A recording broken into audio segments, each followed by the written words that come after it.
There's no feeling more intense than starting over.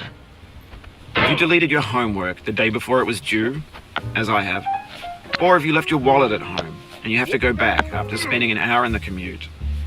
If you won some money at the casino and then put all your winnings on red but it came up black. If you got your best shirt dry cleaned before a wedding and then immediately dropped food on it. If you won an argument with a friend and then later discovered that they just returned to their original view.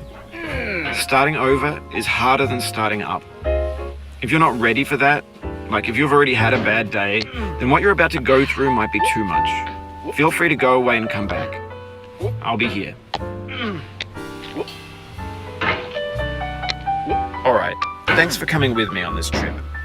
I'll understand if you have to take a break at any point.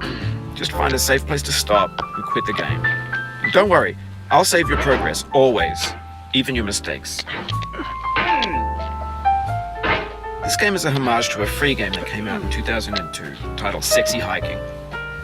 The author of that game was Jazzuo, a mysterious Czech designer who was known at the time as the father of B games. And B games are rough assemblages of found objects. Designers slap them together very quickly and freely, and they're often too rough and unfriendly to gain much of a following. They're built more for the joy of building them than as polished products. In a certain way, Sexy Hiking is the perfect embodiment of a B game. It's built almost entirely out of found and recycled parts, and it's one of the most unusual and unfriendly games of its time. In it, your task is simply to drag yourself up a mountain with a hammer. And that act of climbing, in the digital world or in real life, has certain essential properties that give the game its flavor. No amount of forward progress is guaranteed. Some cliffs are too sheer or too slippery.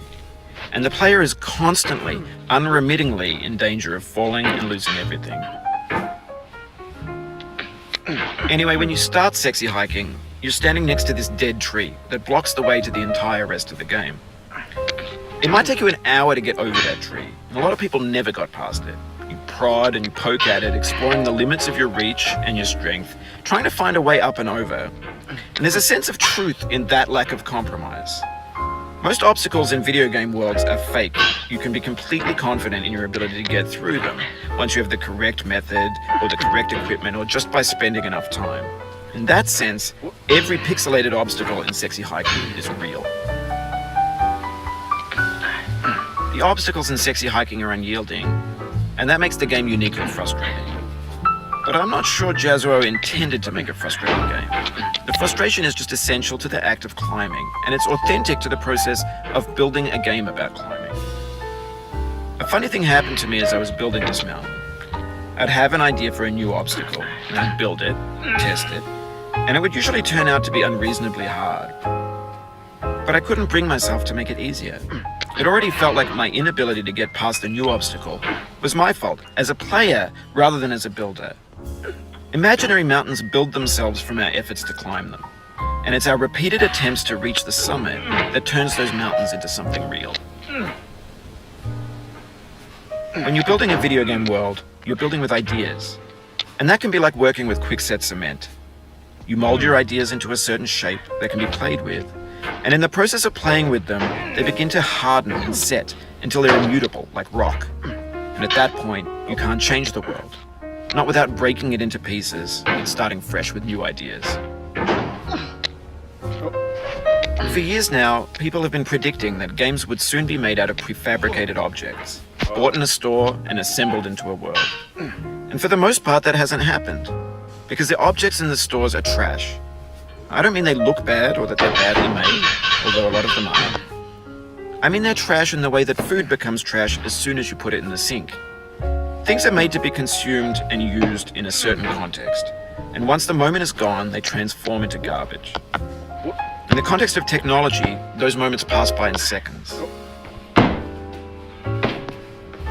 Over time, we've poured more and more refuse into this vast digital landfill that we call the internet. It now vastly outnumbers and outweighs the things that are fresh and untainted and unused. When everything around us is cultural trash, trash becomes the new medium, the lingua franca of the digital age. And you can build culture out of trash, but only trash culture. B games, B movies, B music, be philosophy. Maybe this is what digital culture is. A monstrous mountain of trash, the ash heap of creativity's fountain. A landfill with everything we ever thought of in it.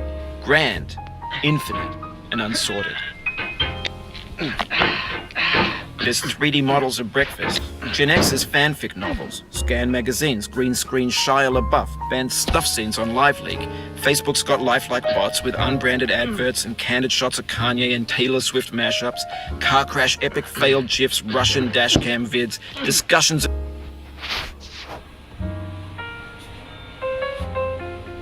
The McRibs, discarded, forgotten, unrecycled, muddled, rotten, untitled. Everything's fresh for about 6 seconds, until some newer thing beckons, and we hit refresh. And there's years of persevering, disappearing into the pile, out of style, out of sight. In this context, it's tempting to make friendly content that's gentle, that lets you churn through it but not earn it. Why make something demanding if it just gets piled up in the landfill, filed in with the bland things?